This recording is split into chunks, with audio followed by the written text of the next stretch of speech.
Yok. Tamam bak. İyi günler seyirciler. Bu sene bir kere gelmeyi mal ettik.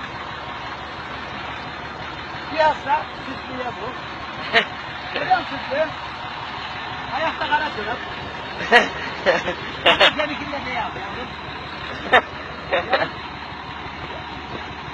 Gördün sütlü. Para aldın mı seni? Senin gibi beyaz gömlek. Beyaz gömlek, siyah bakalım. Olmaz. Sınav elleri, eldivenleri. Sütlü ya. Şerbet iyi mi sütlü ya?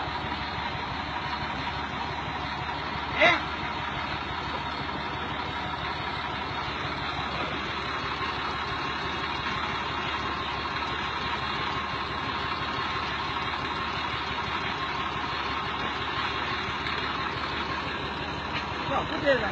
Şöyle yapıyorum. Şöyle yapıyorum. Bir de böyle.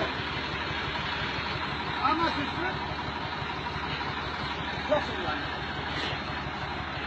Sen mi lan sütlü? Büyük kafalardan getir. Kerem karalardan. Ah sütlü.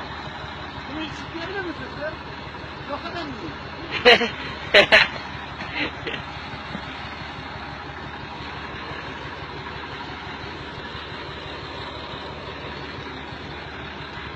Sütlü.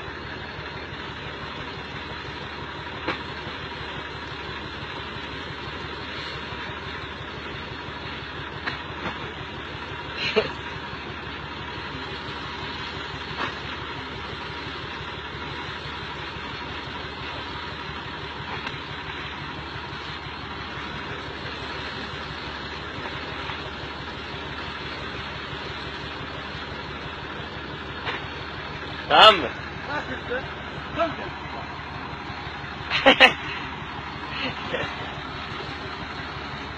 Yardım kalmadı.